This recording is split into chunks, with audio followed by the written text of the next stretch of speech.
የያዕቆብ መልእክት ምዕራፍ 1 የጌታ ቃል እንደዚህ ይላል። ምዕራፍ 1 ቁጥር 6 ዳሩ ግን ሳይጠራጠር በእምነት ይለምን፣ ምክንያቱም የሚጠራጠር ሰው በንፋስ እንደሚገፋና እንደሚናወጥ የባህር ማዕበል ነው። ያ ሰው ከጌታ አንዳች ነገር አገኛለሁ ብሎ አያስብ። እርሱ በሁለት ሐሳብ የተያዘና በመንገዱ ሁሉ የሚወላውል ነው። ምክንያቱም አይደል የሚጠራጠር ሰው በንፋስ እንደሚገፋና እንደሚናወጥ የባህር ማዕበል ነው።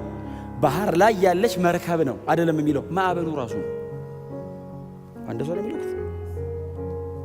በገፊው ማነው? ንፋስ እንደሚገፋውና እንደሚናወጥ የባህር ማዕበል ነው። ምን ማለት መሰለ? እምነት ከሌለ እግዚአብሔርን ትረስት ካላረከው ትሰምጣለህ ነው። ይውጠዋል፣ አይችልም ነው። መቆም አይችልም። አንስቴብል ነው። መቆም አትችልም። የሚጠራጠር ሰው እንደውም ደብል ማይንድድ ይሏል።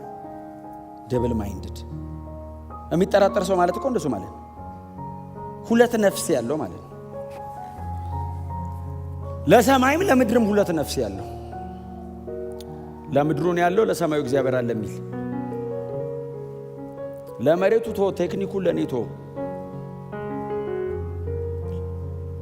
ቴክኒኳንም ታክቲኳንም እምነቷንም እግዚአብሔር ጋር። እስቲ አሜን በሏ።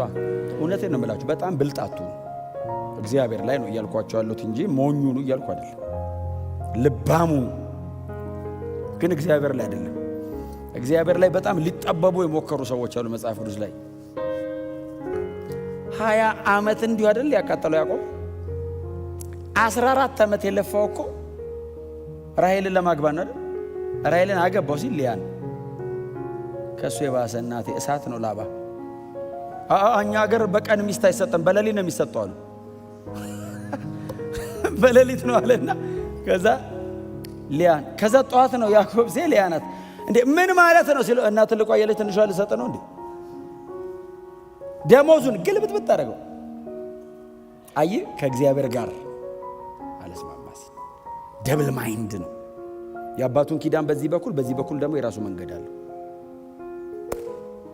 መጨረሻ ላይ ፈርዖን ጠርቶ እድሜዎት ስንት ነው አለው። በጣም ጥቂት ደግሞ ብዙ ድካም አለው። ትንሽ ናት እሷም በጣም የድካሙ መዓት አለው። እግዚአብሔርን ትረስት አድርጉ። አሜን በሏ። እንደ ባህር ማዕበል እንዳትሆኑ። የባህር ማዕበል እኮ አቅጣጫ የለውም።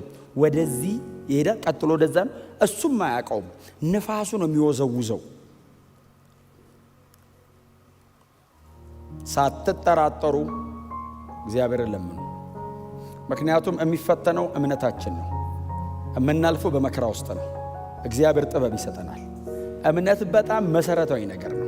እምነት በክርስትና ሕይወት ላይ በጣም መሰረታዊ ነገር ነው። የዳነው በክርስቶስ ኢየሱስ አምነን ነው። በክርስቶስ ኢየሱስ የመስቀል ሥራ አምነን ነው። ስለዚህ ነው እሱ የሚፈተነው። ብዙ ጊዜ ቴስት ያደርገዋል እግዚአብሔር። ዲያብሎስ ቴምት ያደርገዋል፣ እግዚአብሔር ደግሞ ቴስት ያደርጋል። የበለጠ ፒዩሪፋይ ሊያደርግ፣ ሊያጠራ፣ የከበረ ሊያደርገው። ታገሱ። እምነትን የመሰለ ክቡር ነገር ግን የለም። ለዛ ነው የሚፈተነው። ለዛ ነው ሁሌ ቼክ የሚደረገው፣ ፒዩሪፋይ መደረግ ስላለበት። እምነታችን የሚቆመው በእግዚአብሔር ቃል ላይ ብቻ። የእምነት መገኘው የእግዚአብሔር ቃል ብቻ። ክብር ለእግዚአብሔር። እግዚአብሔር የሰው ልጆችን የሚያድነው በዚህ በክርስቶስ ኢየሱስ የመስቀል ሥራ በማመን ብቻ፣ ሌላ የለም። ሌላ መዳኛ መንገድ የለም። ሥራ አያድንም። ከእምነት በኋላ የሚገኝ ገንዘብ ነው ሥራ እንጂ በክርስቶስ ኢየሱስ ማመን ብቻ ነው ለሰው ልጆች የዘላለም ሕይወት የሚሰጠው። ይሄ መጽሐፍ የሚያስተምረን እሱ ነው።